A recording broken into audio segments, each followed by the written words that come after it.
Okay, thanks, Gilly, and thanks, comrades, for the invitation to speak at tonight's meeting. I'm here as the chair of the University and Colleges Union, which is the union that covers academic staff, lecturers, professors, and so forth, but also professional services staff, what we might colloquially call the administration. I was asked by the branch committee to come along and speak to you. Our union will send speakers out to all sorts of organisations, but I think I would like to pay tribute to the Marxist Society, along with the broader student activists, for the great support that they gave us in last year's series of strikes.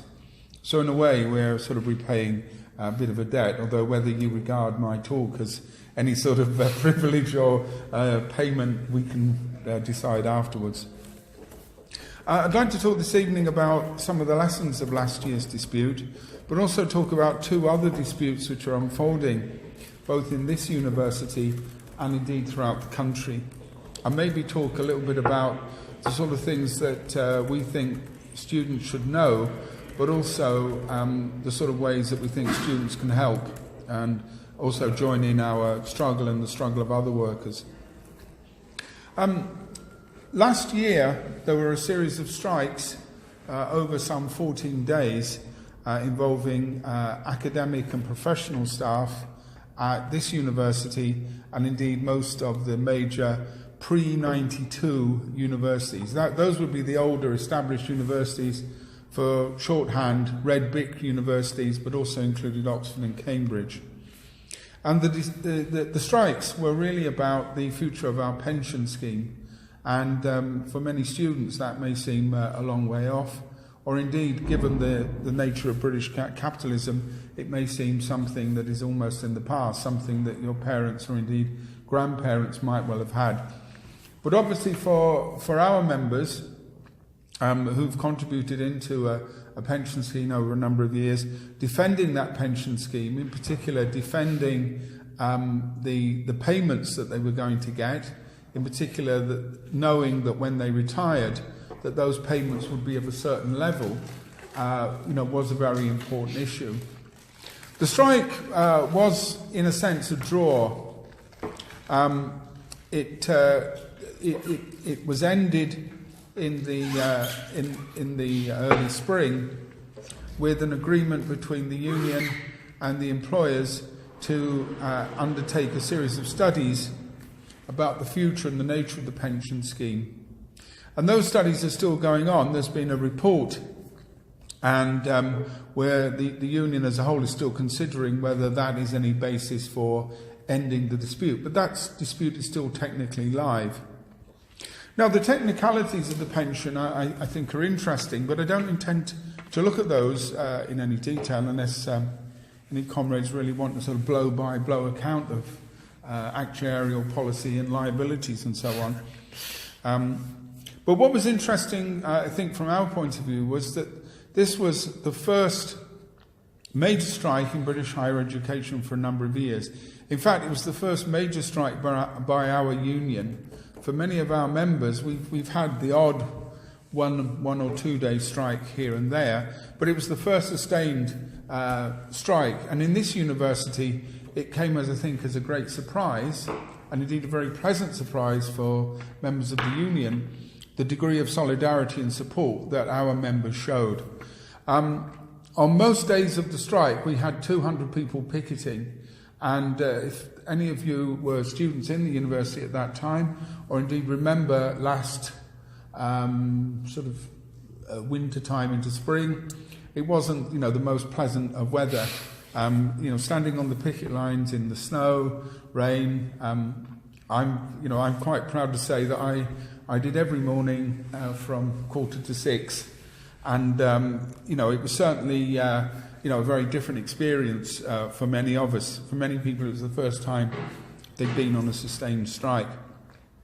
The other important point about that strike was that it drew in to activity many people who'd never previously either been involved in the union or indeed, if they had been relatively inactive. It drew in, above all, very new layers of university staff. And those staff, I think, are interesting because many students, even those who take a close study of politics and keep their eyes and ears open around the university, wouldn't be aware that in a university like this one, that an academic, a lecturer, comes in all sorts of shapes and sizes. And many of our members are either employed as part-time lecturers or indeed are employed in effectively on 0 hours contracts. In any one period in the university, something like 40% of the people standing in front of you in a lecture or taking a seminar will be on various precarious forms of contract.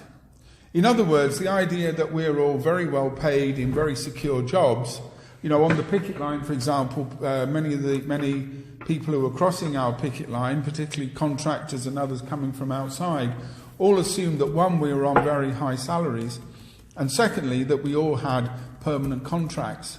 And there was a very interesting discussion which I witnessed between one of our members who was a law lecturer who was employed by the hour to do particular seminars and then went off to do other types of work. And she was discussing with a contract worker, technically self-employed, who said, "Oh, it's okay for you, like you can afford to go on strike. I'm only paid if I turn up to work and I'm paid by the hour." And she said, "Well, so am I, and that's why I'm on strike." So, for many people, it was the first time that we sort of these levels and these conditions across the university were revealed, or at least they were brought more clearly to our attention. The other thing, of course, was that these workers, many of whom then became the most militant workers, would probably, in the normal course of things, not actually benefit from the issue, the dispute over pensions. Many of them were quite young. Some of them were in their 20s, and the idea of drawing a pension was easily 40 years into the future. So they were fighting not only in a sense for their future, but I think they were also fighting, in a way, all the pent-up anger and frustrations that they felt about their conditions of work, about their level of pay. This was their issue. And so the strike had, I think, a tremendous effect in energising the union. In this university, the membership increased by 40%. In some universities, it went up by easily close to 100%. So in many ways, our union was transformed fairly rapidly. Alongside the issue of the pension, though, there were wider questions. And one of the interesting things, which again I think many of you who were in the university at the time will recall, was that people were starting to discuss, these issues of money throw up the question of the nature of the university. What is its purpose? Can the university afford it? And it was in that sort of discussion that, the levels of salary of the senior managers of the university, the financial structures of the university, the revelation that the university is one of the largest employers in the city, that its turnover is very close to equal that of both Liverpool and Everton football clubs, that its surplus is £75 million a year, and that our Vice-Chancellor earns a salary that is greater than that of the Prime Minister and the President of the United States combined. And she's not actually one of the most highly paid of Vice-Chancellors. She's on a mere $330,000 a year. So that type of feeling, I think, was very important in both transforming the union, but also in raising much wider political questions about, who runs the university and in whose benefit is it run, and the nature of it as a business, the sort of fees that you as students are charged, but also the sort of nature of your education, the size of your seminars and your lectures, the type of individual support. In other words, the whole conditions of life in this university were flagged up. Now, one of the key reasons why the dispute was able to be sustained for so long, and I think a very important question, was the support from the Guild of Students, from students in general, and from the Marxist Society and other active members of the labour movement. There were a number of actions which supported our strike. at least 2 occupations, maybe 3. There's a debate about whether one was an occupation or not, I think.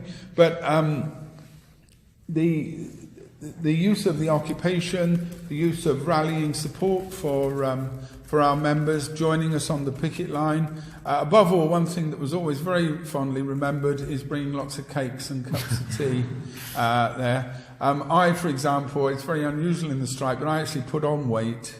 And above all, and what I would say about the Guild officers, the support that the Guild as an organisation played. This was, in a sense, our headquarters. You won't believe how nice it is to come in and have a cup of tea, after being on a picket line for a couple of hours. And although this building doesn't always seem welcoming and warm, it was like an oasis. I really just loved coming through those doors and feeling that heat coming towards me. So the student support was very important, but it was important in another way because, of course, in the dispute, employers, governments, and of course our friends in the media all attempted to set students against university employees. That we were, for example, greedy, that we had these gold-plated pensions, that we were on a cushy number, and that we were defending privilege. And of course, many elements of the generational war that we often hear about. That we are the people, the older members of society. We are the people, in a sense, have sort of stolen your inheritance if you're younger. And above all, as academics, we were. Our action was jeopardising your chances of getting good degrees, that we were sacrificing your future, in a very selfish way. Now that, I think, failed abysmally. There was general support, not only in this university but across the country, and that sort of propaganda didn't work. And I think it's the activity of student activists, such as in this group, that was very important in that. So, why am I back here? Well, it's not a history lesson. First of all, the pensions dispute isn't technically over. It's still a dispute, and it's possible that the union members as a whole will not accept the current proposals. But we are also currently preparing for 2 other disputes as well. One dispute is a local dispute. And this is where our union branch is in dispute with this university over a number of issues. In particular, over the conditions of our work, over timetabling, and over a number of related issues to the organisation of the university. These actually do impinge on your teaching and on the conditions of your learning, particularly on the timetabling question, where staff are now being more intensively timetabled. And there are clear contractual issues there. So this is a local dispute which is going through the various disputes procedures, but we have indicated that if we don't receive satisfactory replies, then we may ballot our members for local strikes. So these would be purely in this university on these local issues.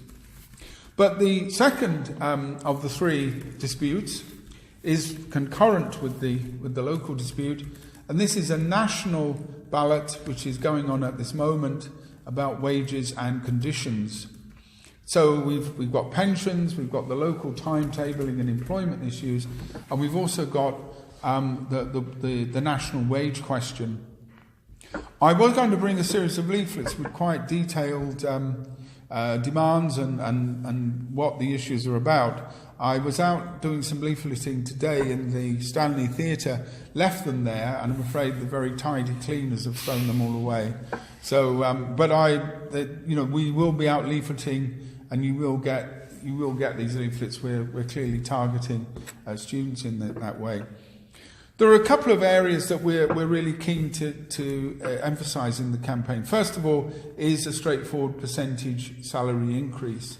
We have had small increases, 1%, 0.5%, 2%, but in a sense our salaries since about 2008 with the austerity agenda following the financial crash, like everybody else, our salary increases have not kept up with inflation.